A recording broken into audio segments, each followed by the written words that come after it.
guys, welcome back to Script by Sia. I cannot believe I am finally recording this long-awaited bonus episode. It is an AMA or an Ask Me Anything episode, as I've received so many questions throughout season 1, and I was like, oh yeah, I'll address it in a bonus episode, but never really got around to it. Since we are still in quarantine, I have taken the liberty to finally record that episode. I guess technically 34 episodes in, so this is technically episode 35.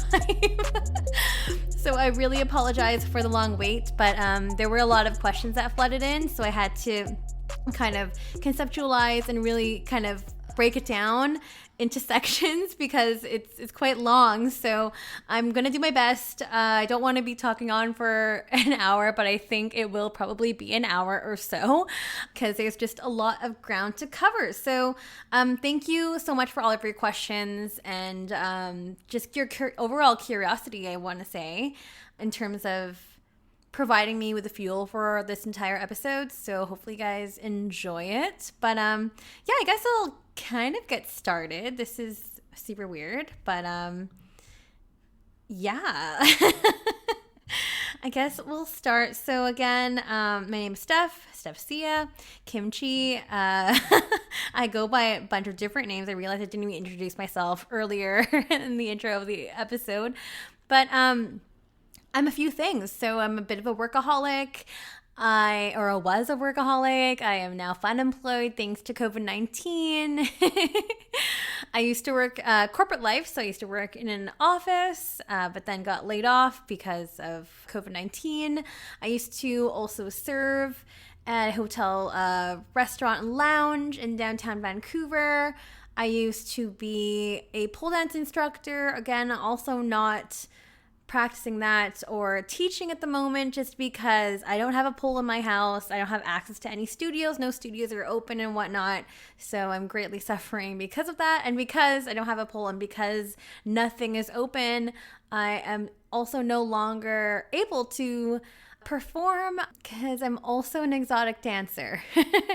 And I'm not sure like when I'm going to have to retire that last title, but it's because I haven't been booked basically since like the end of July, which is when I was last booked, which is when I started the podcast. So it's been a long time. I just had some trouble with the agencies, but we won't really go into that because it is very mundane. But again, I had 3 other jobs at the time, so I was quite busy. I had really long days, 8 a.m. basically to 10 p.m. at night is a typical day. Amongst doing this podcast and my other creative outlets and activities. So that's kind of me in a nutshell, and that kind of gives some groundwork for the rest of this episode because I had a lot of questions just asking me what my story was, where I came from, what did I do before this, but it's not really what I did before this because I was always doing the podcast in unison or alongside all of my other gigs. So that's kind of some groundwork for who I am or who I was in my former pre-quarantine life. So I guess, yeah, working in corporate 9 to 5, I have been working corporate life basically since 2013. Yes, 2013 is when I got my first quote-unquote corporate job, aka 9 to 5. I started off as a marketing coordinator for this lighting company, and a short story for that whole thing, because that's like a whole topic in and of itself. Basically, one of my regulars at my hotel job, I became romantically involved with, and he was the president of the company that he hired me for. And long story short, he was American. He lived in Nashville. I lived here. It's taboo to do that kind of stuff. And not just because, you know, dating in the workplace, you know, you're not supposed to do that. He was a president and I was a marketing coordinator. So that's obviously, I was a subordinate. That's obviously not allowed. He was also 24 years older than me. I was 24 at the time. 24? Yeah, 24. 23. So I was a baby, and I promise I'm not just rambling right now. This part of the story is important, which we'll kind of go into later parts of the story end of this episode, so I'm not just rambling, I promise. I couldn't even listen to the last episode. Like, I listened to all my episodes, but I didn't even listen to the whole thing of the last bonus one because I cannot stand listening to my voice fully for an hour. Anyway, sidebar. So back to his name was Christopher. Or Chris. So we started dating. People in my company found out about that. It was not a good ending. Yeah, it was not very, very good at all. That relationship taught me a lot and also introduced me to a lot of things too. And I feel like I'm going to be bouncing around because I've kind of written out some notes for this episode because there's just a lot of things happening here. He took a chance on me. I was working at the hotel for a number of years and I still am currently part-time working there. But basically he knew, because obviously you talk with your regulars. Anyone in a serving job can relate to this. We talk to our regulars. We like share everything with them. And he's like, oh, I know like you really want out of this job. Like my company is hiring. Like, I don't know you personally, but I'm like from our conversations, I know that you are very smart and intelligent. And why don't you just submit your resume to me and we'll go from there. And I did. And I was like, okay, sweet. Like, I don't know nothing about the lighting industry. I don't know anything about marketing, really. I was just really big into social media and Twitter at the time. And my admin skills were pretty good. So I was like, okay, cool. Like, this will be great. I'll have some good interviewing experience and gives me a chance to like, kind of like brush up my resume and whatnot. So as luck may have had it, I got hired for the job, surprisingly, and it was my first foray into the corporate world. I did not last very long because, again, people found out about our relationship. It was not very good, and basically, I had another job after that, and then I landed my job at Kiwi Collection, which is a luxury travel agency. This is about 4 to 4.5 years ago now, working in Gastown, and that was the job that enabled me to travel a lot. So if you guys have been following me for a while, you'll know, like, my God, how does that girl travel all the time? No, I was not funded by any sugar daddies at the time. No, it was all free. So yeah, like basically Kiwi Collection was a company that I worked for a very long time. I was the office manager there, and we got free hotel accommodations at these beautiful, luxurious 5-star and like 5+ star hotels all around the world. So because my accommodation was accommodated for, I didn't really have much to spend because obviously nightly hotel rates are very expensive. But since I had that out of the way, I was able to like kind of justify, hey, I can travel a lot with this and I'm going to take advantage of this while I have this job. And I took full advantage pretty much and traveled the world with that. Glad I did that. Really missing that discount right now, but it's not like we can travel right now anyways. But anyways, I started working in Gastown. So if you're not from Vancouver, Gastown's a really cool, trendy area. It's one of the oldest parts of the city. Cobblestone steps everywhere. We've got our like classic steam clock over there too. Lots of great bars, nightclubs, and stuff around the area. Across the street from my office was Tantra Fitness, which is an amazing pole dancing studio. That is where I used to teach dance. That is kind of where I got started with the whole pole dancing part of my life, which obviously has become a huge part of my life, missing it dearly. But I remember I was using ClassPass. So ClassPass is an app that you can download and it kind of gives you all access to participating studios around the city and also amongst the US, Australia, and other parts of the world. And I had always wanted to try pole dancing, but like since university, I had heard of it, but it was really expensive. And, you know, being a student and working your like minimum wage job and working in retail and stuff, like it's expensive. It was over $100 a month.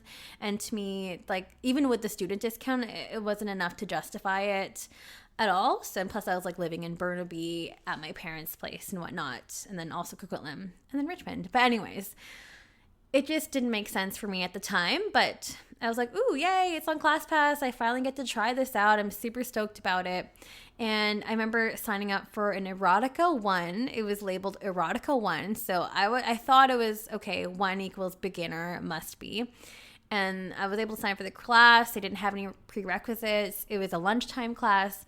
I was looking for something that was kind of low intensity because I didn't want to sweat too much. Because I loved working out during my lunch breaks, but I didn't like coming back a sweaty mess or like in a pool of sweat. It just was not uncomfortable. It was not comfortable. And I just wanted something that's like, minimal sweating, but also I want to be able to move and like learn what this is all about. So I signed up for this Erotica level 1 class, not knowing what it exactly was. I had signed up, and I remember in the requirements, it's like, oh, no dance experience necessary. And heels are definitely encouraged for the class, not mandatory, but definitely encouraged. So I was like, okay, cool. Like, I'm just across the street. It'll be like less than 5 minutes for me to get there. I just walk into Tantra Fitness in my little office heels, like little lame office heels. Like cringing at this, like my own like vision of this, because I remember it so clearly. And I was like, hey, I'm just gonna sign in for Erotica 1, and I'm wearing like some leggings and like a loose top and a sports bra. Okay. And I walk into class, and everyone is like 8 foot tall with their 8-inch heels, wearing pretty much lingerie. And the first thing that comes into my mind was like, oh my God, I'm in a room full of strippers. What am I doing here? I don't know how to do any of this stuff. And I was just totally scared. I didn't know what to expect. But then I took the class, and it was with Phoenix Rose, who was a guest on the show. I believe that was episode 12 or 10 or something. But she was the one who kind of like sparked my whole interest. Her class was so good. And I remember we were in class and we were doing like shoulder rolls and stuff like that. And I was like, I don't know how to do any of this stuff. I don't know what's going on. I don't know where my legs are going. But I didn't struggle. I mean, I struggled. Don't get me wrong. I struggled. I don't really have a lot of formal dance training at all. So, but I loved it so much. The fact that she was able to make me feel super comfortable. And also, I just loved what my body can do. It was super fun and empowering, and just like, whoa, light bulb going off. Like, what is this? This is super cool. Like, I gotta get in touch with my own like sensuality and my body and make this cool movement. Yeah, sign me up again. And I did. And I just kept coming back on ClassPass until I finally took the plunge a few months later and signed up for like a full-on membership, and like quit my, like, I canceled my Steve Nash membership because it was awful. So that's kind of how I got started. And honestly, it was only a floor work class, guys. It was nothing to do with the pole, no pull at all. It was just your body, the wall, and the floor. And I loved that, just that I can make this cool movement without having a pole. Even though I wanted to try pole dancing, I didn't try pole dancing until about March of the following year. So I think that was March 2016 is when I actually started taking an intro to pole dancing class. And that was with Alex, who I really, really miss. She was a great instructor. But I tried pole dancing, and I actually hated it. I hated it. The intro to pole classes, they're extremely popular. They're super full. But because they're so full, like you have to like share a pole. And, there's just so many people. I'm kind of self-conscious. I was like, oh my God, like that girl's getting it. I'm not getting it. I look stupid doing this. I don't know anyone here. And just feeling super self-conscious and just by myself. So I took a break, and I was like, nah, I don't know if I want to do this. But then I started taking like Pole 101 and like Pole 202 and stuff with Mallory, amazing instructor as well, who then let us know, I think it was, when was this now? May 2016, so a few months later. And I think I was in Pole 202 or something, which is like the second level technically. Mallory was like, oh, there is a pole dancing competition coming in November called PSO Northwest, and it's going to be in Seattle, and it's Saturday and Sunday. It's a great competition, especially if you're a beginner. You know, there's no requirements, no audition tapes, nothing. You sign up, you get to perform, and you get to have your moment. And she encouraged us to apply or inquire, so I did. And I didn't know what I was doing, but it was nice to kind of have a goal, like something to work towards. I'm a very goal-oriented person, so to me, having a kind of end goal to me meant a lot more, and it kind of motivated me more to work harder, get these skills, get these tricks, get this technique down, and kind of navigate and try to create my own choreography. So I did sign up, and I started taking regular exotic dance classes and stuff like that as well. So at the same time, this competition was in November, and I hadn't performed on stage in a very long time. So I do have a sports background. I used to compete in wrestling in high school. So I was doing competitive wrestling for 5 years, so grade 8 to 12. When I got to university, I did burlesque for a year, which was fun. But then I did competitive cheerleading for about 3.5 years. So yes, what you see on the show Cheer or anything like that, tumbling, all the stuff. Well, no, that's a lie. I don't tumble. I was just part of the bass group, and I was really strong. But it had been a long time since I had found something, a sport that I really enjoyed, and I hadn't been on stage since my last cheerleading competition, which is probably 2011 or 2012. So some time had passed. I just wasn't able to find a sport that I really connected with. And when I found pole dancing, I was like, okay, this is going to be my next thing. I can feel it. I really like what I'm doing. But because I had no stage experience in a while, I was just like, fuck, I got to get these jitters off my back as soon as possible. And I remember my girlfriend Danielle telling me, because I think her friend used to be a DJ at the Granville Strip, and she had mentioned, hey, they're doing an amateur night at the Granville Strip. You should do it and see if you win something. And I was like, oh yeah, girl, I got this. And I mean, I didn't really have that much confidence back then, but I was like, no, I'm going to do it. And I remember she came with me to the club, and I think she was pretty new at that time too at the restaurant. But I went, and I was there by myself, and I was like, how do I sign up for this amateur night? I didn't even I brought my little heels and stuff, and I was just so nervous. I just remember seeing one of her friends go up. I think it was Isabel Reese who went on stage. And I just remember her looking so freaking crazy. They're doing all these inversions, and I was just like, what the fuck is going on? Like, I don't know what's happening here. And I actually backed out. I was like, sorry, no, I can't do this. This is so fucking crazy. No, I don't want to do this. But then I remember seeing a girl from the audience actually just be like, I want to try it out. I want to go. And I just remember seeing her just not knowing any pole tricks, and she was just having so much fun. And I was like, okay, no, I want to try this. So I re-signed up, and I was the last one to go on. And my ex-boyfriend came, and his friends and stuff. and I kept doing the same tilt-a-whirl move over and over again. And I'm sure it looked awful, but it really helped get the nerves out, as I had suspected.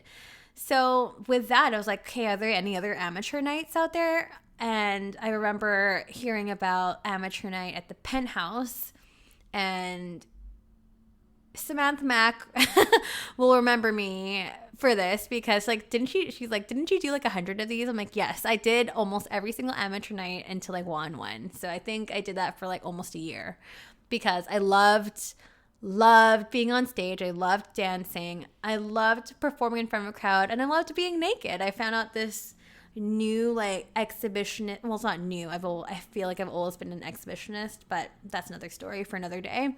But I remember just getting on stage and just loving it, loving being naked, loving all the stuff. But then I didn't want to have this title as,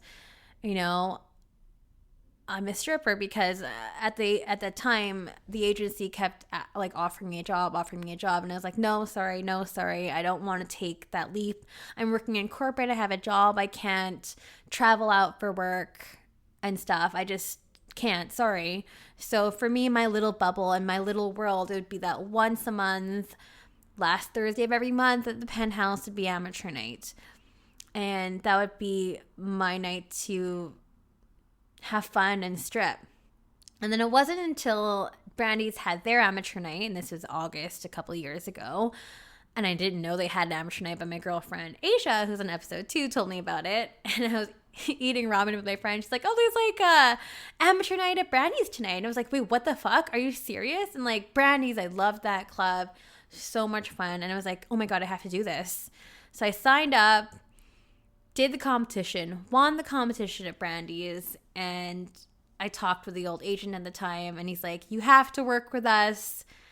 You can't say no.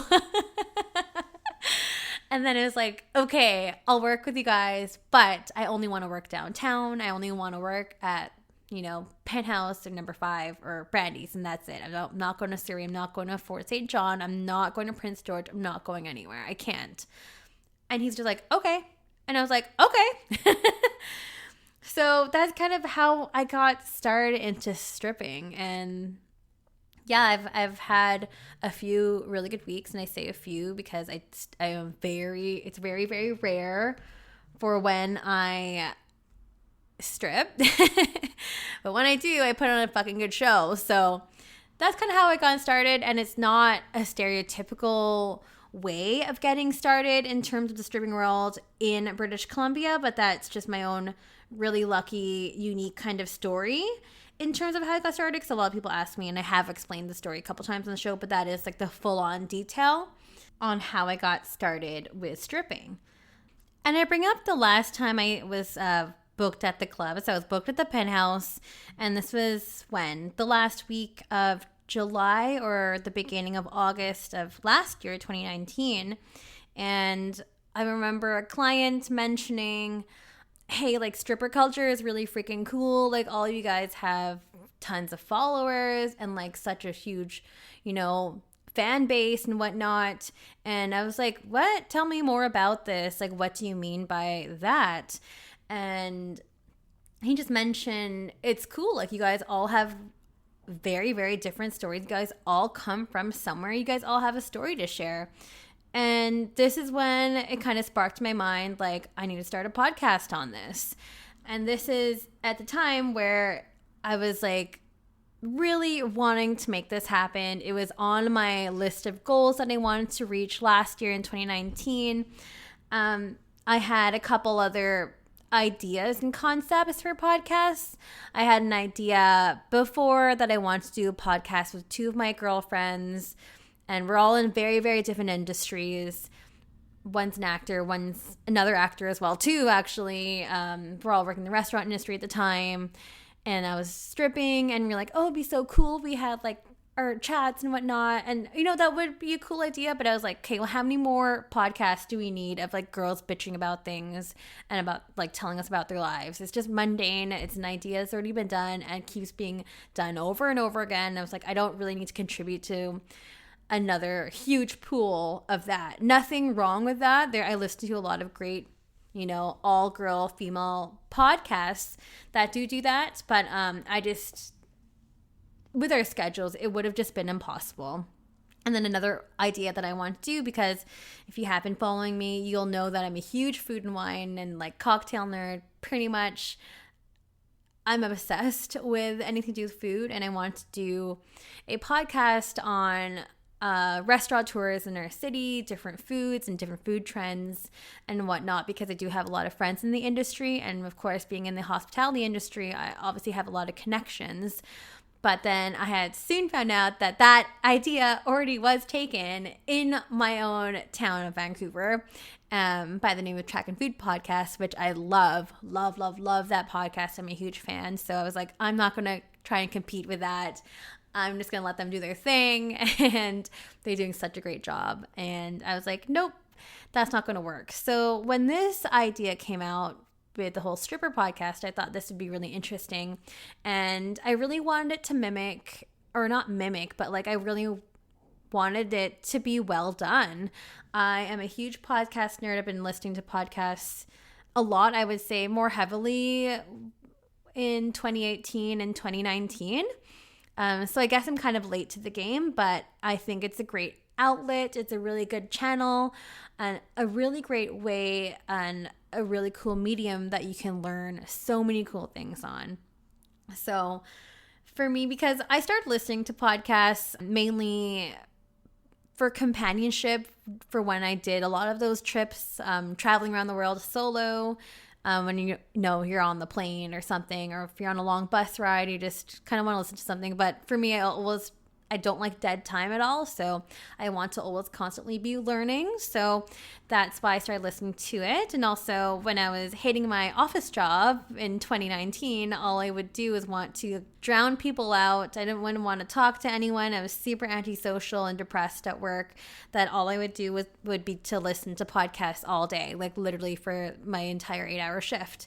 So it was kind of, that was kind of my way of getting into the podcast scene. And I am a heavy podcast listener, so I listen to podcasts like How I Built This, Girls Gotta Eat, Guys We Fucked, Be There in 5, Racist Sandwich, No Chaser. Like, these are a bunch of podcasts that I listen to, as well as like a whole bunch of true crime podcasts like To Live and Die in LA. What else was there? Really cool investigative journalism. The R. Kelly one was really interesting. The Dropout I loved.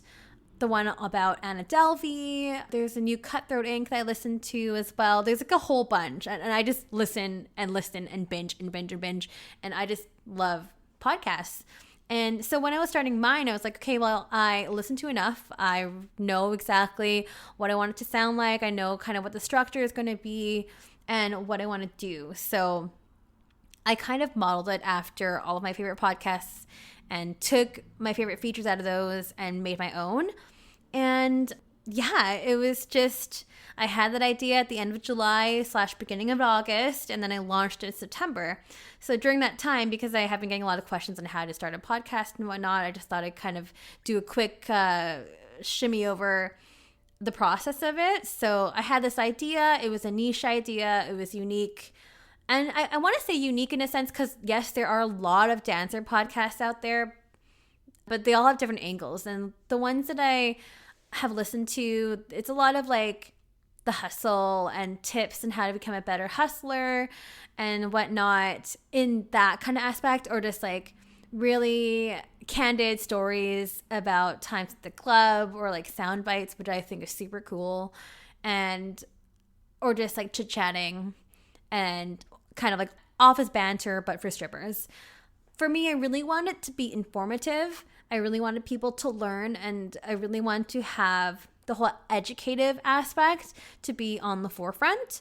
So for me, my aim, and I already knew what my aim was, what it was going to be about, I really wanted it to be about strippers and sex workers and to destigmatize the industry, like kind of one story at a time, and just having people have this platform where they can speak on without any kind of barrier or any kind of barrier, or like, what the fuck is that word?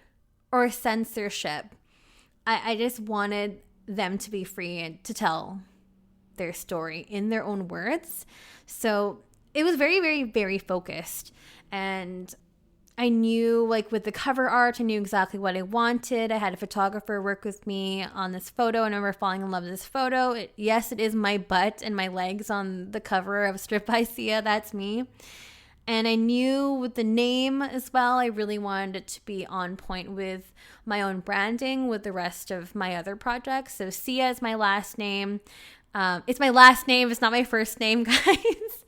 I think a lot of people think it's my first name, and I love it. I'm never changing my name. I love it so much. But yeah, like, I really wanted it to be on point, on brand. And I chose the word stripped because it's like you're undressing a topic, you're uncovering a topic, you're getting it stripped down to its bare bones. So that to me, like, it was all like a vision, and it all came so strongly to me. So that I already had Audacity, which is the editing software that I use, because as a competitive pole dancer, I have to cut my own music. So I already kind of knew how to do that. It's free, it's easy to use. And then the last thing I think for me was getting a good mic. And because I have such a loyal fan base, one of my followers got me the mic. Thank you so much, E. Thank you if you're listening to this. He got me the Blue Yeti mic, and I did my research, and this seemed to be the most reasonably priced mic on the market, because I didn't want to spend so much money, because I didn't really know where this was going to go. And I was like, oh, it's just going to be a few episodes. I'm just kind of roll with it and see what happens. And now look. But it's been good. And then lastly, the music for the podcast is by a friend of mine who I've never met in person, but my friend who's a DJ recommended DJ Ted D to me. And I was like, hey, listen, I'm going to be working on this project. This is kind of what I want the sound to be like. And I gave him an example. And he sent me something real quick, and it was like, what exactly? It's the soundbite that you guys hear, and it was just like spot on. I remember it was the night of the Brandy's, no, where was I?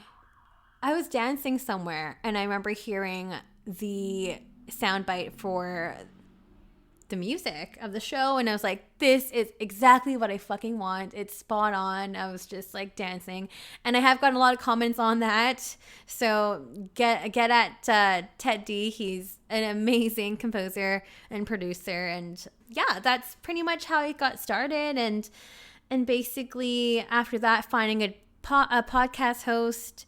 I use Anchor, as you guys hear now. I'm sponsored by Anchor, so you'll hear their ad at the beginning of every episode, but they are free. They're easy to use.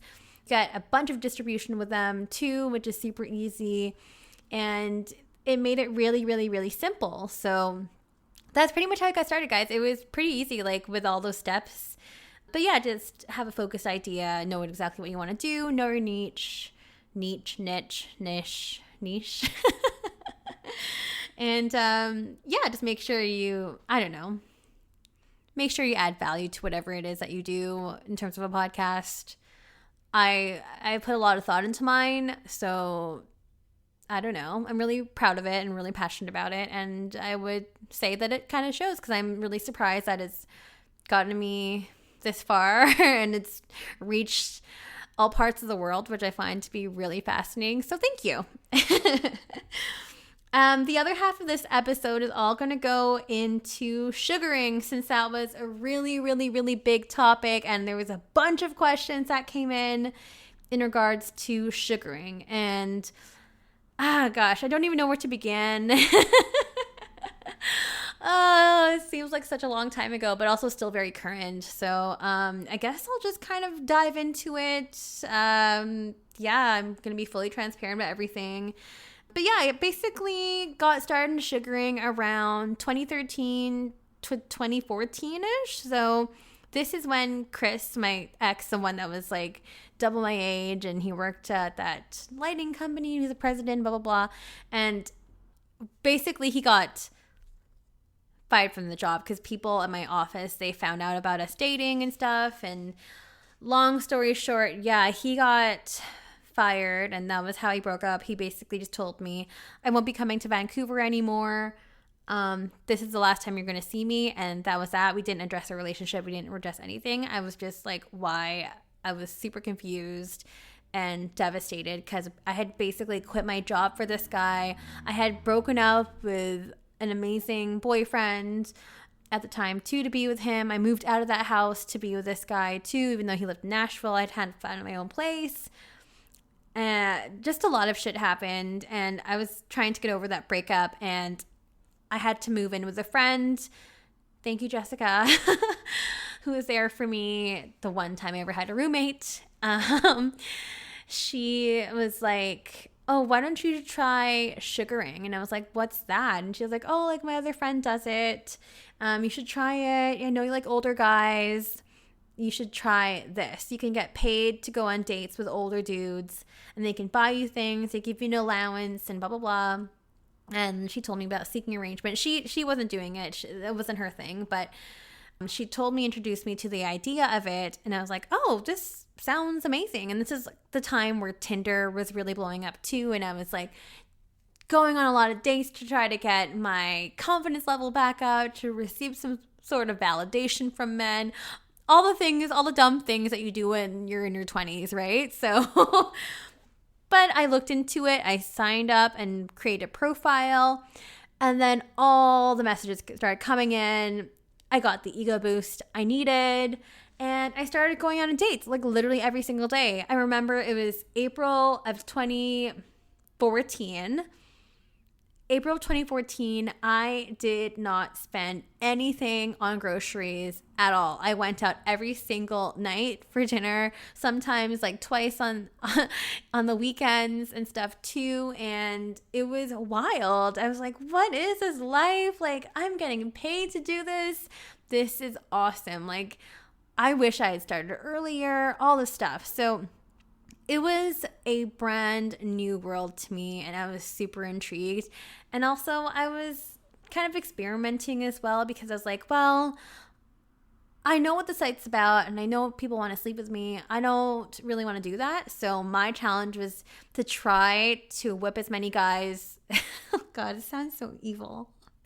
I'm a really nice person, but I'm also smart. So I was like, I'm going to try to see how many guys I can whip around my little finger and have, you know, a platonic relationship with.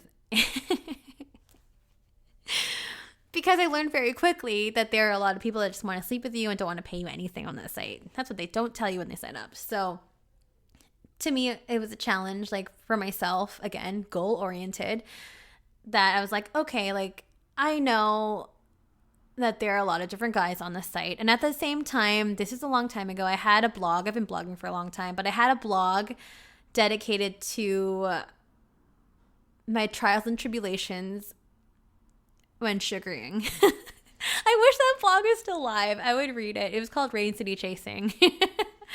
And I used to document all the dates that I went on, all the dinners I went to, how much money and I got and stuff like that. So it was a lot of fun. And I remember some of the articles I wrote for that blog was that I would kind of throw into different categories the guys I would meet in the site. So it would be very wealthy guys that, you know, they have this much money and they can do whatever the fuck they want because they can.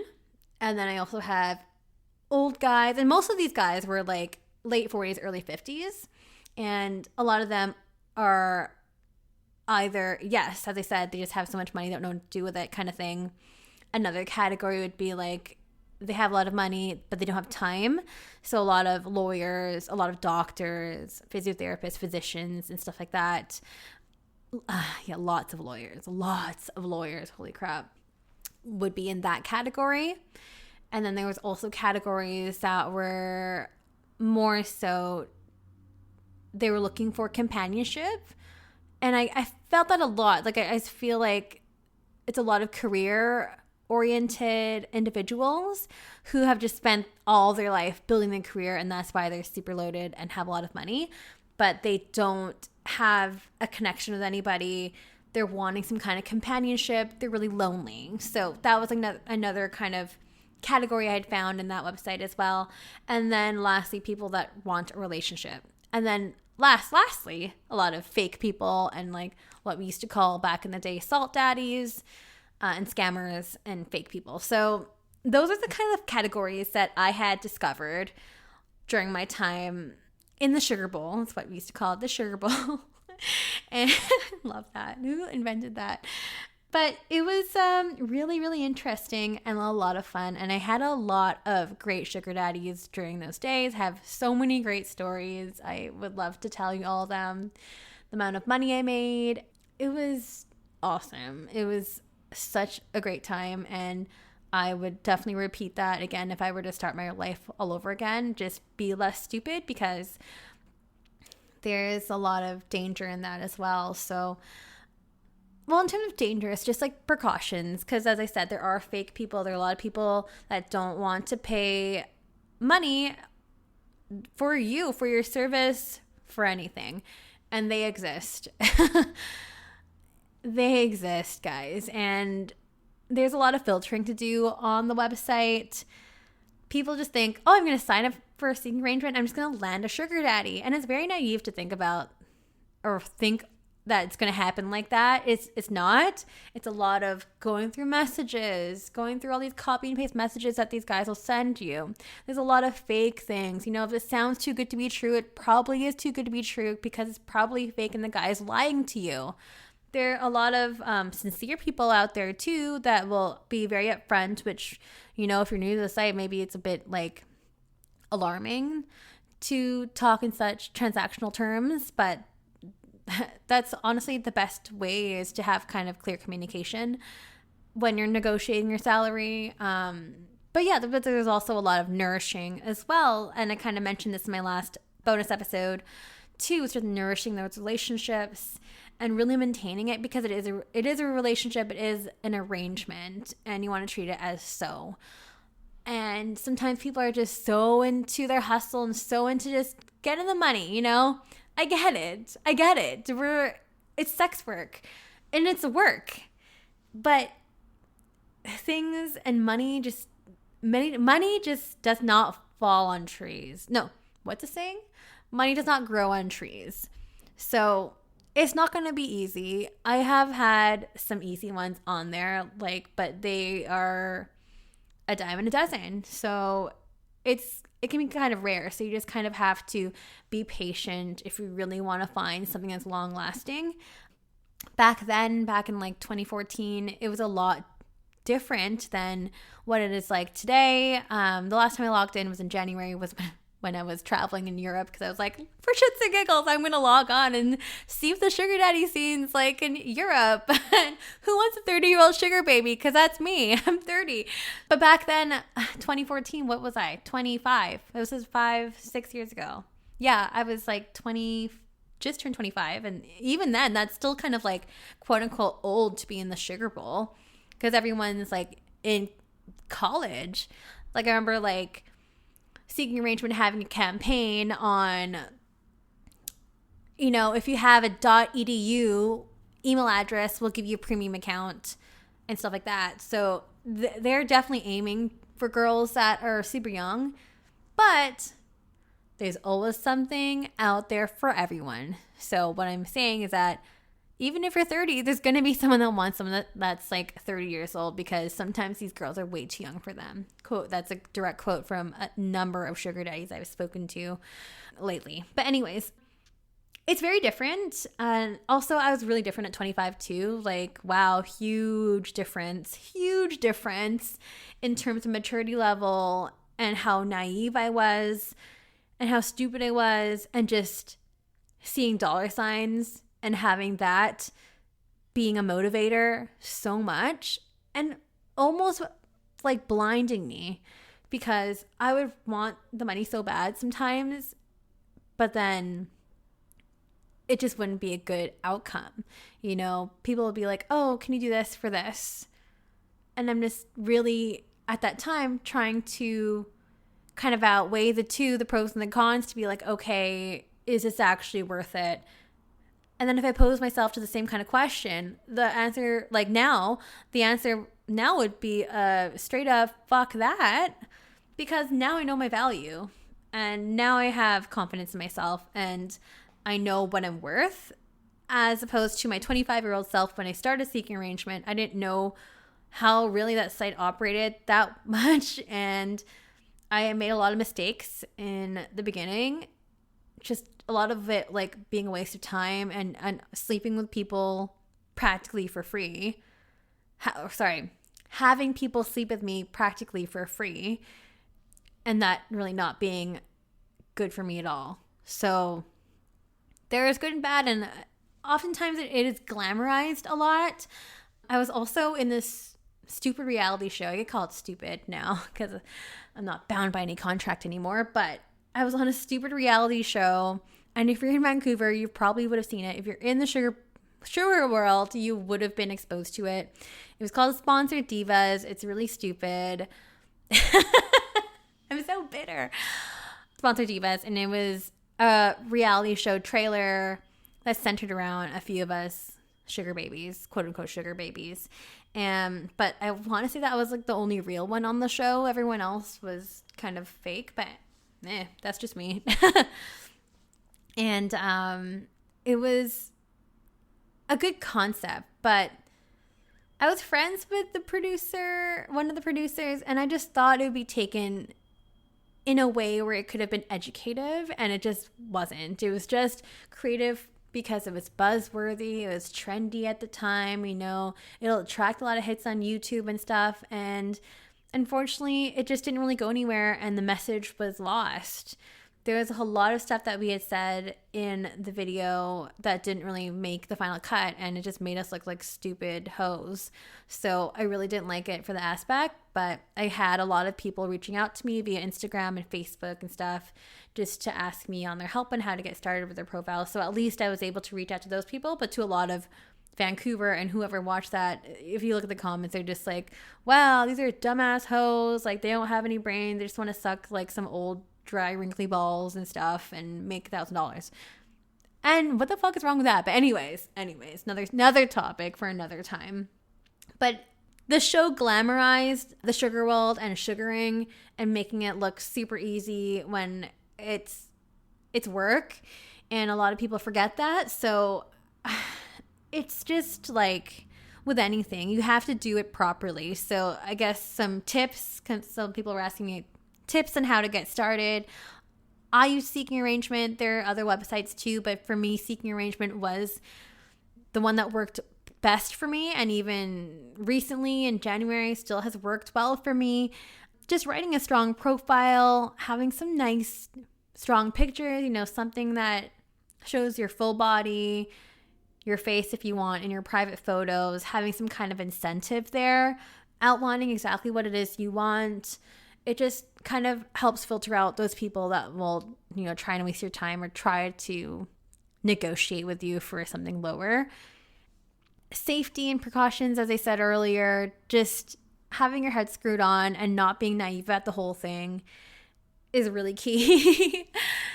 Again, there's a lot of people that want to screw you, literally and figuratively, on the site. So you just have to be careful. Just do a background check on everyone that you talk to. If you plan to meet up with them, meet them in a nice public area, like a hotel lobby. Well, I can't even meet anyone right now anyways, but when things open up again, do that.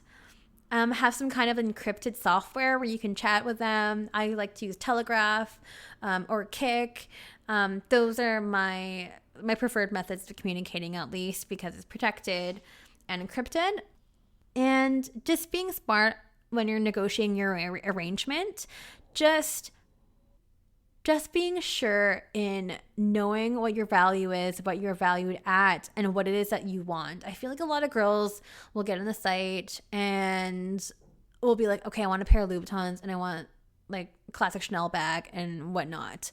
But like having some kind of monetary goal or monetary range would help, and exactly what you would want in a relationship. Like, are you looking for a monthly allowance? Is that going to be bi-weekly? Is that going to be weekly? Is this going to be a pay per date kind of thing?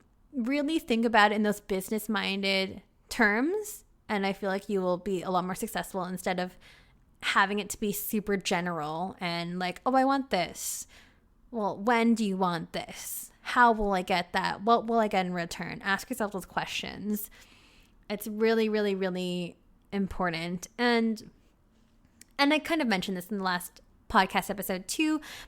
I don't know, being nice always helped me get places in terms of like gaining loyalty, gaining trust, gaining great sugar daddies, and just fans in general. This is applicable to not just sugaring, but also your OnlyFans, your Instagram followers, anything really. Just, I don't know, being nice got me to a lot of places, got me a lot of great loyal fans that have funded my wish list, have funded my PayPal, have funded my OnlyFans like crazy, and have also promised a lot of great things for me. It's about nourishing those relationships and taking those relationships really seriously, because you are dealing with people's time, and sometimes some relationships will take and require more time, but they can be a lot more fruitful in the long run. So, I mean, I'm just talking on my own experience. I'm just talking about what has worked for me, and being kind has always worked for me in the long run. There's a lot of podcasts and like how-to guides and stuff that are very, very, very transactional and very, very money oriented and stuff too. And yes, that's really important, but that is too aggressive of an approach for me. So I don't know. People want to be respected. And I don't know, it's nice to kind of have the respect in return and give that respect as well. So yeah, so that, oh God, I've been talking for almost an hour. Jesus Christ. And we haven't even gotten to the Q&A part yet, but let's get into the Q&A, because there are a lot of questions and I want to address them all without taking up too much time. So I'm going to try to whiz by this, because I hate when I have to go over by too much time. But without further ado, let's get into the Q&A. Okay, so I'm going to kind of break this into a few different sections, because, again, the questions are kind of all over the place as they came in. So the first round of questions is going to have to do with sex work, and then there's a little bit in terms of podcasting, and then sugaring. Again, we'll end with that, because all the questions for sugaring are just wild. But thank you for the questions. So in terms of sex work, what is the extent of your sex work? Do you only strip? Have you ever received payment for sex? So a 3-part question. So let's start to answer the first one. So the extent of my sex work. Well, I'm an exotic dancer, so I strip. That is a yes for that. I was camming for a bit, then I figured out I didn't like it. I started trying out camming during quarantine, and it was fun and fruitful for the first week, and then I just got like really unmotivated. So maybe I'll try again, but it really felt like a job to me, and I don't want to feel like I'm in a job, it's just, there's no fun in that, right? So I've kind of stopped doing the camming for now, but maybe if I feel exhibitionisty, then I'll go on cam, but I'd rather just go on cam on my OnlyFans, because people will pay for that shit. So yeah. In terms of other kinds of sex work, some kink work. So I do have a slave, as you guys know in the last episode of season 1. I do have a slave. He is my foot slave and also my personal slave. So we do a lot of role-playing kind of kink work in terms of that. I do make custom videos, and people always ask me, what are on those videos? What to expect from your OnlyFans? There's a lot of artistic nudity on my OnlyFans, some erotic stuff, but not a lot, because it was very private to me doing that. But I'm kind of like opening it up a bit more. I'm getting more and more excited doing work like that. So making lots of cool videos and cool people's fantasies come into life. That's what I consider as part of my work. And sugaring, obviously. I'm not really active in the sugar bowl anymore, but I do have a sugar daddy who is waiting for me in Italy, which we talk on a pretty regular basis. And he is like, that as soon as the borders open up, you're coming to live with me in Italy for a month. So I'm like, okay. Well, he said forever, but I said a month. That is the story. We'll save that for later. But yeah, that's the extent of my sex work, I think. Like, do I do anything else? What else do I do? Well, it's not sex work, but I guess kink work, selling my socks, selling my slippers, feet pics, degradation, humiliation, small penis humiliation, food crush. What else? Oh, God, what else do I do? I think that's it for now. I think that's it. Do I only strip? The answer is no, I do other things.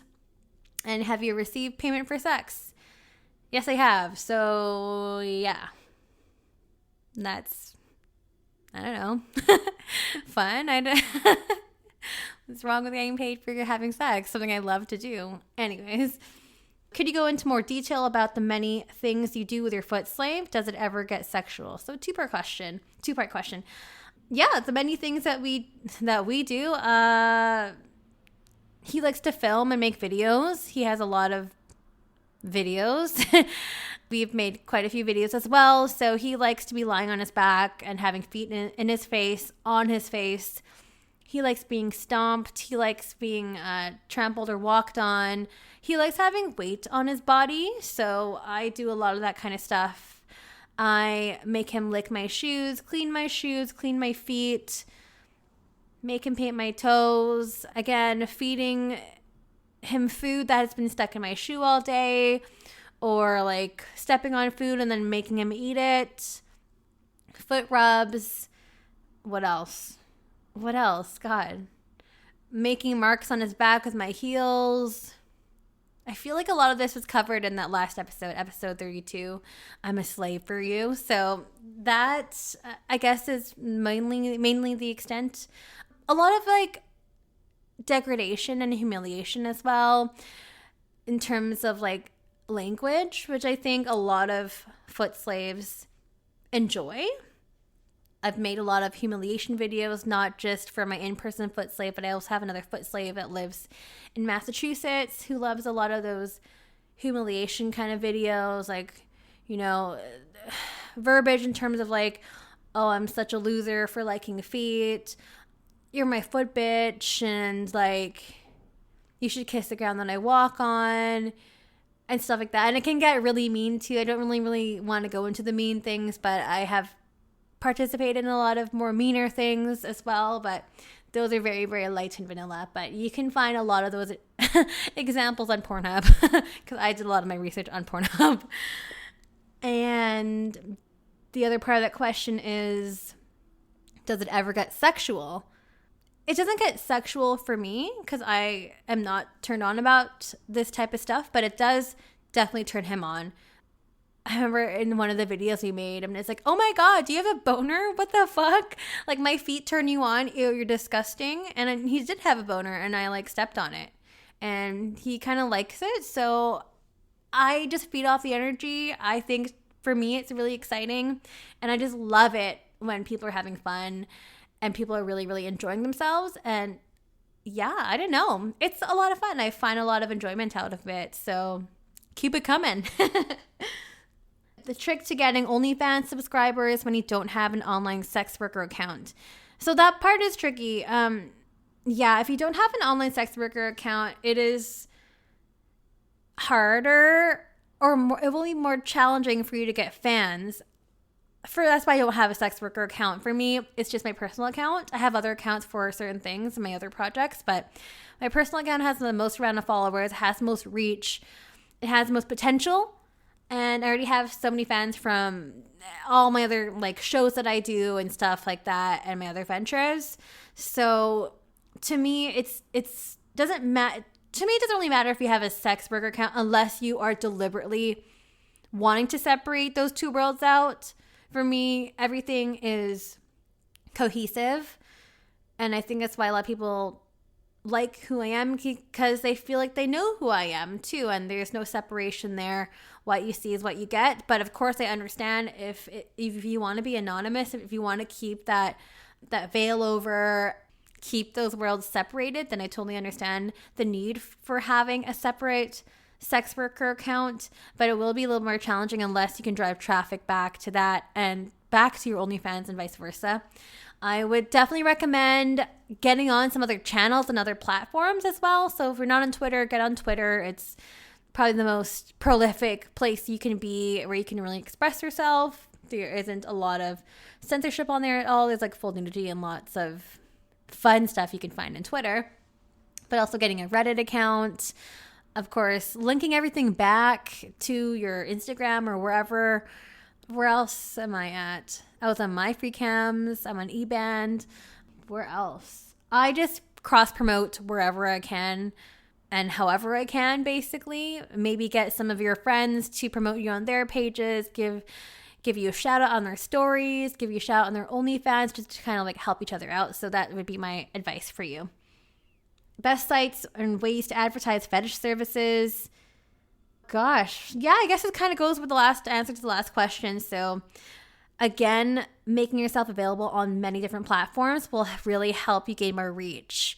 So, and a lot more exposure. So as we said, like Reddit account helps, cam sites, Twitter, Instagram, if you have any other channels as well, anywhere you can kind of drive traffic, be on it. But not just be on it and like you have an account and you post once a week. Have an account and be consistent with your posts, everything. Like you want to be able to make a presence. You're trying to make a pulse online. So that's really important because a lot of people I see will just, they sign up for an OnlyFans and they're like, why do I only have like 2 followers or 2 fans or whatever? I'm like, well, if you're not having consistent content, if we're not engaging and producing anything, no one will want to engage with you. So again, just trying to have that consistency and having something to say will help you in the long run. Is OnlyFans the best site for selling pics or videos, or is there another that you'd suggest? OnlyFans is great because it's all in US dollars. Yay! It works well for us Canadians. But it's not the only way and not the only type or platform, I would say. It's not the only platform out there. For me, I found like a lot of new fans on my free cam. So when I did do that stint for camming, for a week and a half, I got a bunch of new people on there. I do private Skype shows as well. A lot of people from my free cams have requested Skype shows on there as well. I have a PayPal account. So if any of my followers on Instagram don't want to subscribe to my OnlyFans, but why wouldn't you? I just ask them to PayPal me my customized dollar amount or whatever it is that I am selling, and I get them to PayPal me, so I get that money directly and quickly and as fast as possible. Some of my other fans have my email for e-transfers as well. I think that is mainly where I get most of my money. Oh yeah, eband.net in terms of like selling your stuff where people can like auction your socks and slippers and shoes and whatever underwear that you want online. That's another place if you're interested in doing that and you have people that want to buy your stuff, that is the place to go. So that's one other place. And yeah, I don't know, keep those DMs open. My DMs are open and people definitely send money to my PayPal. So when they want something, it's just easy that way. So yeah, those are the methods that I use that have been successful for me. It might not be for everyone, but that's what works for me. And I've been doing this for quite a few years now. So yeah, I would say it's rather successful. What kind of self-care routines do you have to deal with the draining aspect of sex work? I like to vacation a lot, or at least I used to like to vacation a lot. I used to get away every month. So it is very draining, especially mentally. I definitely have my days where I hate men and I hate what I'm doing. And I feel like, why am I doing this to myself sometimes? And those days are very rare, but like I do have days or weeks where I'm just like, when one of my regulars is talking to me on like, talks to me in Telegraph sometimes and we have these sexy chats, but sometimes I just don't want to role play and I just don't want to be in that mood where like he's talking down to me and being misogynistic, but that's just part of the role that we're playing. Sometimes I'm just not in the mood and I just need to take a break from that. I just tried to throw away my phone for like an hour and that's really, really hard. That taking a bath is really, really helpful for me because I'm just really busy and I just need times where I cannot do anything else and I just need to stay put. I also like cocktails and wine. That helps me a lot as well, and great food makes me happy. So those are all like, I don't really have an actual routine. I'm really not a routine type of person. I've only become kind of routine during this quarantine because I need things to do and I have like a checklist of things I need to check off for my day. And honestly, that to me is very cathartic and really helpful for me in terms of like staying on track and me feeling productive and me feeling like I have a purpose. So for me, that's kind of helpful. just in how I operate and how I kind of like can bounce back. So, but yeah, sometimes I just need to remove myself from the situation, be like, hey, I don't want to talk to you right now, or hey, I don't really feel like doing this, or just being unavailable. So yeah, those are the kind of things that help me personally. So we do have one question in regards to podcasting. So what do you do when a guest is boring or not really engaging? First of all, none of my guests are boring. I've literally loved every one of my guests. I've handpicked every one of my guests, except for a couple of few that people are like, hey, you should interview her. And I take recommendations very seriously. So, but yeah, no, I have a long list of people that I choose to be on my podcast. It's not just like, hey, I want to be in your podcast. And I think that's really flattering. And I will take that into consideration. But I do have a list of people that I want to speak with, that I want to have on my show, just because like I started off as an exotic dancer, and that's kind of my contribution to sex work, as well as sugaring too. My show was very like stripper heavy. A lot of the guests on my show have been strippers and exotic dancers. And I love it. The community is great. I love everyone that I've met, whether it's just I've been a long time fan or just love the work that they do, or if people have been like, hey, you've got to interview, like, say, Dora Cola, and then I did. So, but everyone is picked. So no one is ever boring on my show. Everyone comes in with a certain topic and a certain focus for each episode. So that's why it won't be like I didn't want my podcast to be like, okay, two people like just rambling. And like, yes, we ramble in some of the episodes for sure. We get off topic. We have our tangents. That's fine. That's natural. But for me, I really want to have some kind of focal point. I want to have a central topic for each episode, whether it's sexual abuse, whether it's trans porn, whether it's gay porn, whether it's race, whether it's, sex work as such or as X, like sex work, there's so many different angles and there's so many different stories, and I want to be able to adequately give someone their light and their platform and their voice to shine on my show. So it's very curated. It's not just like, oh, I'm just going to pick this girl because I need someone to come on my show. No, it's not like that at all. In fact, like I had a whole bunch of people lined up from Calgary. I had another girl from Victoria. I had 4 strippers from, not just all strippers, but people contributing to sex work in some way from Portland that was being on my show, a couple of sex educators. So I had like a long list of people, but like I had an idea in mind, and I have something that either they're really passionate about or something that I know about them that I think they would be an expert on that topic and bring them onto the show. So yes, no one has been boring, but not really engaging. I would say everyone's been engaging, and I think it's just more like dealing with people's nerves.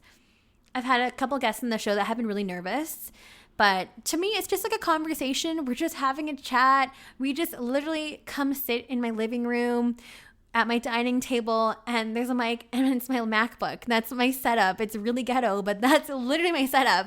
I don't have a fancy mic. I don't have a fancy mic or anything like that. And I don't know. It's just really casual. I'm just having a conversation. And a lot of the times I don't know these people. A lot of my guests, more than half of my guests, I don't know personally. And like the first time I met them was when they were sitting in my living room. So believe it or not, which is like kind of crazy, but but yeah, I don't know. There's just something fun about like the live interview process. And another reason why like I chose to end season 1, because obviously we can't meet anyone anymore at all, because we're all like still practicing social distancing, right guys? So yeah, and there's just so much joy and just connecting with people in person.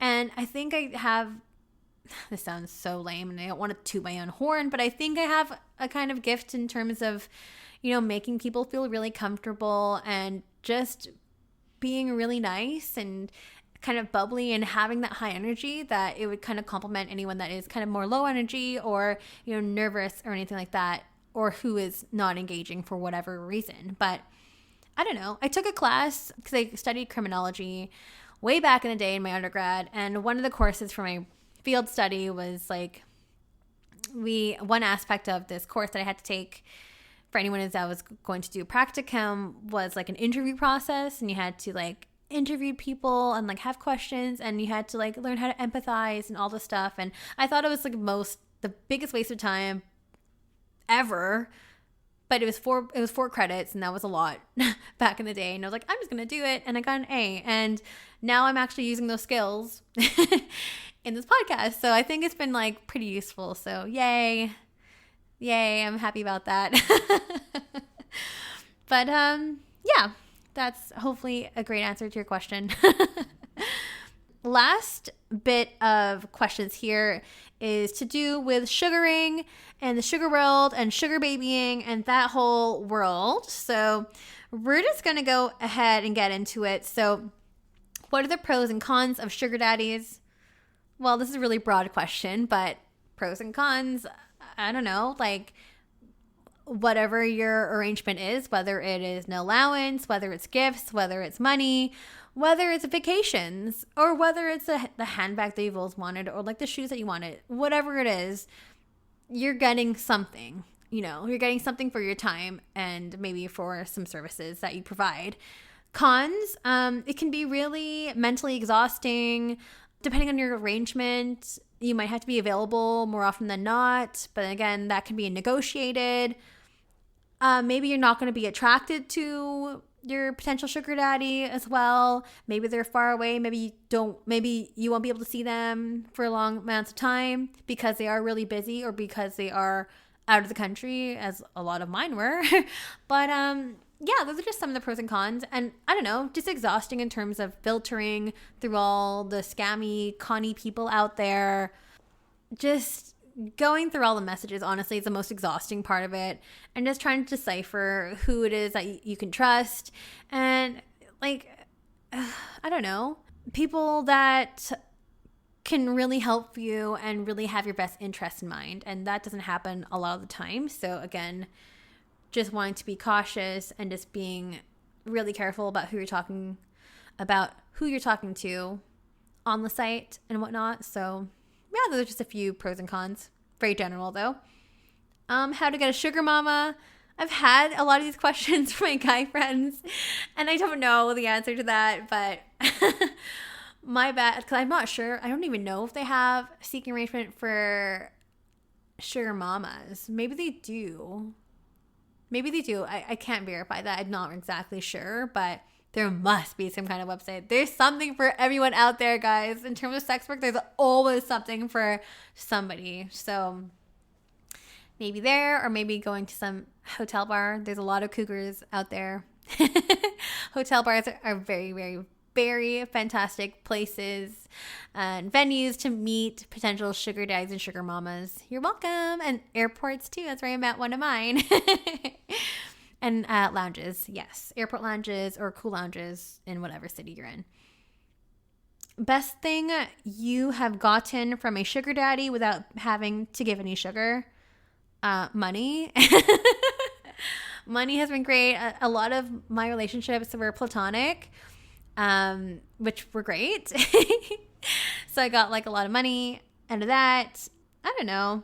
And it's not like a lot. I know like a lot of people, like they'll compare monetary gifts and stuff, or like they'll compare with other people. But I don't know. I had a good experience. I had a good number of sugar daddies in my past and also currently. So I really can't complain. But yeah, I remember like one time it was like a lawyer in Vancouver, or a lawyer in Burnaby actually. And he just wanted to meet twice a month. And he'd go for dinner, and then he'd just give me $1,500 every single time he saw me. So it was great. It was good. That was fun. I didn't have to do anything. It was wonderful. What's one thing you regretted saying yes to and doing with somebody / partner / sugar daddy? One thing I regretted. I don't know if there's one thing. There are a few things, yeah, especially when I started and I didn't know or have a clue in terms of what I was doing and what I was getting myself into, and definitely sleeping with some sugar daddies and not exactly getting paid for it was one thing. Or, like going for a dinner at like a regular place. But I don't know. It's different for me because like I chase Michelin stars. So whenever I travel out, I will try to chase those stars down. They're like really fancy restaurants that are usually like more than $400 per person. But it's, I don't know, fun. Like to me, I see value in that because I'm a food and wine nerd. So to me, that is cool. For dinners and stuff here in Vancouver, it's just like, why? Love the restaurants here, but it's just like, you don't have the same experience, you know what I mean? But yeah, just being really naive when I was younger, when I was on the site, when I first started, and having some things just go to my head, and just meeting up with people, or just being available at all times, even if it's like late at night or something, just putting myself into danger or potential danger. I guess a little bit, maybe I regret a little bit because some really bad things could have happened to me during those times. So yeah, but I am still alive here and I've had great experiences on the site, generally speaking. So I am pretty happy with where I am. So there's not really much I regret except for, yeah, just sleeping with a couple of sugar daddies and just being available too much, you know? Best thing you did to a sugar daddy that you laugh to this day and say, can't believe I got paid to do this to you? Oh my gosh, there were so many good times, but just a lot of it involved trips because a lot of my sugar daddies were actually American. So a lot of them would come up here for business and whatnot, or they'd be like in Seattle or California. A lot of them were California, especially in San Francisco Bay Area and LA. But God, just a lot of the trips. I remember like one time I got flown out to Connecticut for a weekend and made like $1,600 US for the weekend, plus like some more spending money when I was there too. I can't recall what it was. But I just remember talking to this guy in seeking arrangement. We like voice chatted on Skype 3 hours or so prior to me getting on a plane. Like, red flag, red flag. But of course, my red flag rate didn't really go on when I was younger. I was just like, ooh, trip for the weekend, yay. It was just so bad. Like, but I had such a good time. It was so much fun for me. It was wild. But I remember, yeah, like I was on my way home from work. I was talking to this guy at the end of my work day and I was going home, and I went home, quickly packed a bag and like took a taxi to the airport because I was like, whoa, this is really fucking close to my trip. I need to catch this flight like right now. And I remember calling my girlfriend. I was on the Arthur Lang Bridge in my taxi and I was like, Angela, going to be in Connecticut for the weekend. I'll be back on Sunday. Bye. And she's like, what the fuck?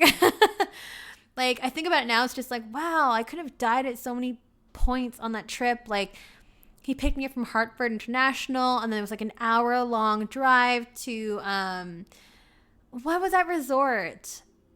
It was Mohegan Sun. It was Mohegan Sun, and Lady Gaga was performing there for the weekend. And I remember just going to, like, all of Bobby Flay's restaurants when I was there by myself because the guy was gambling the entire time. It was so crazy. He's from New York. It was just really weird.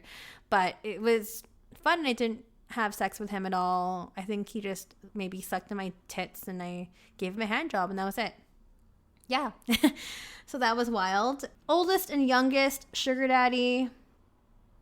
Oldest when I was younger? God, no one was over like 49, I don't think. And I was like 24 or 25, and I was really big into it.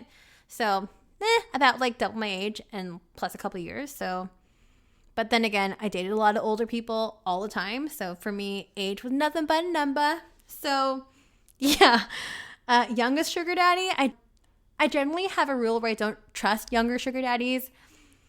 I just don't believe the money's real, and I don't believe they are real. I believe they're trying to date me or trying to do something, and their intentions are just not there. So, but youngest daddy, just a few years older than me. So, how old is he now?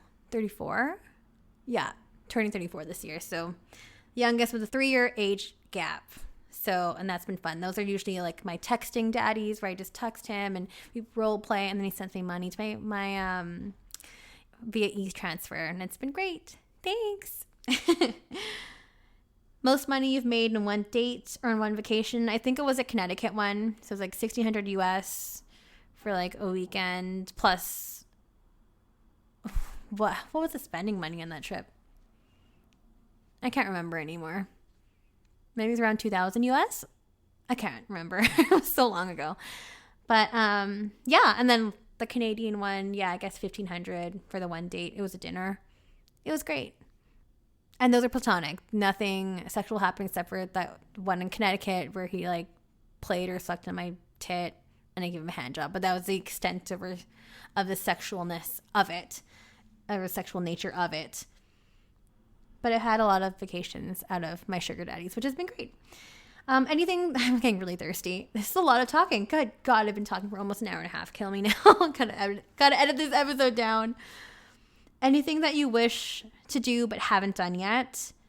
In terms of sex work or in terms of sugaring? Well, my Italian sugar daddy that I met when I was in Italy in January, that I had a wonderful Michelin 3-course Michelin star, or 3-course. No, it was like 15 something courses for lunchtime over 4 hours. It was the last one in the restaurant.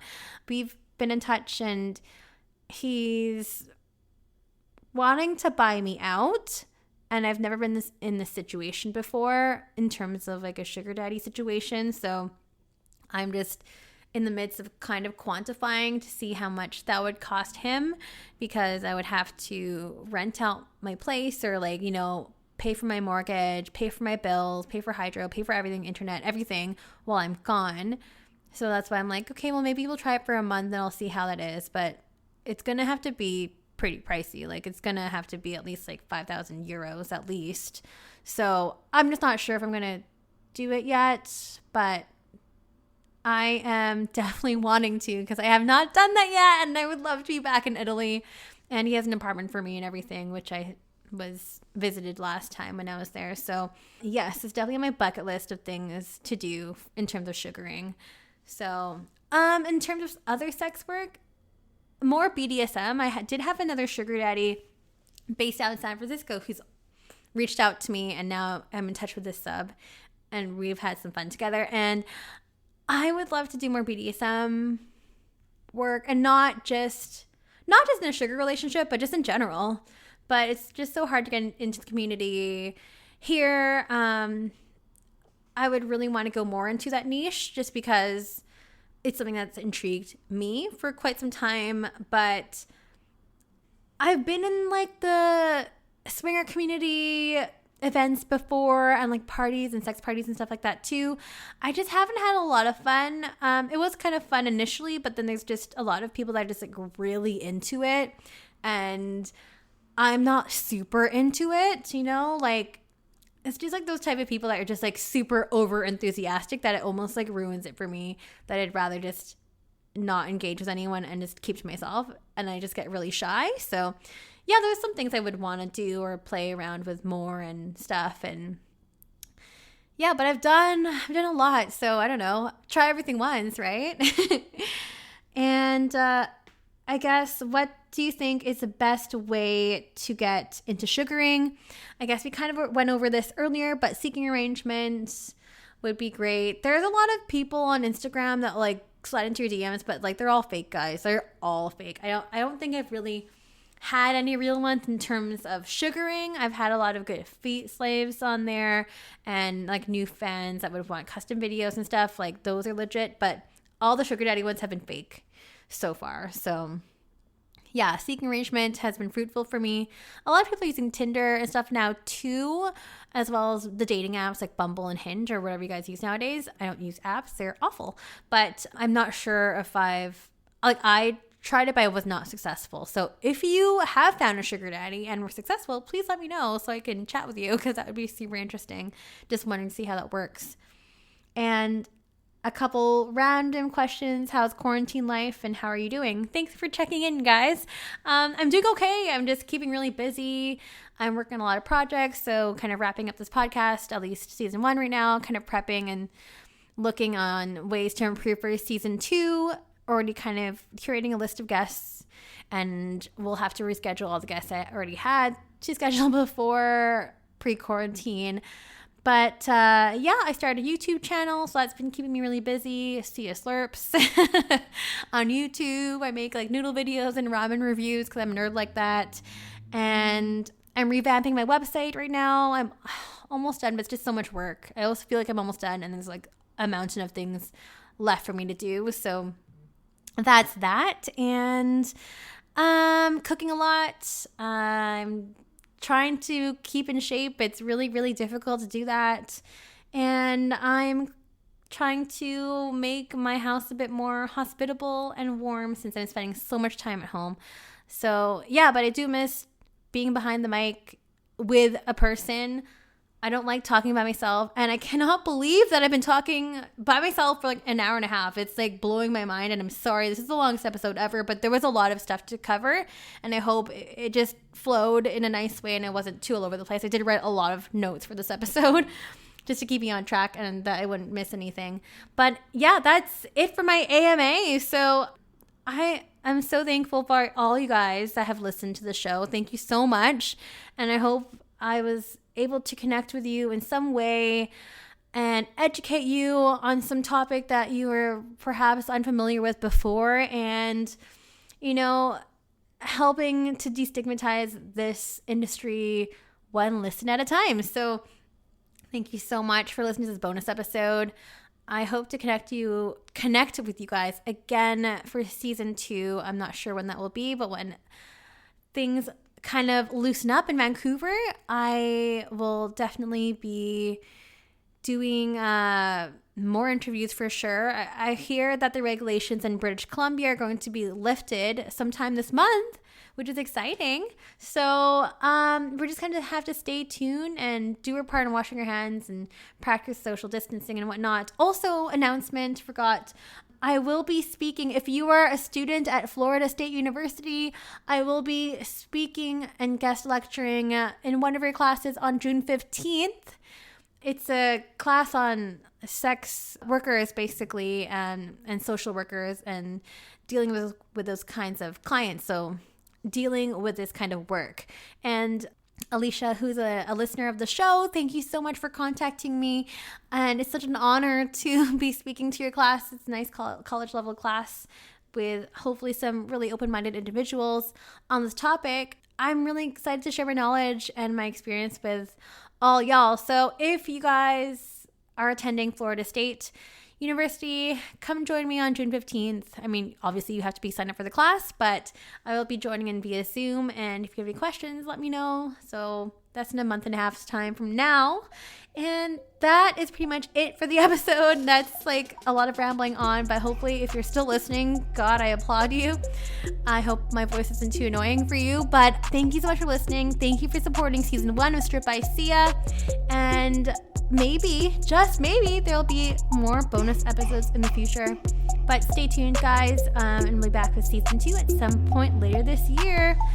Anyways, I need a glass of water. I will talk to you guys real soon. Peace.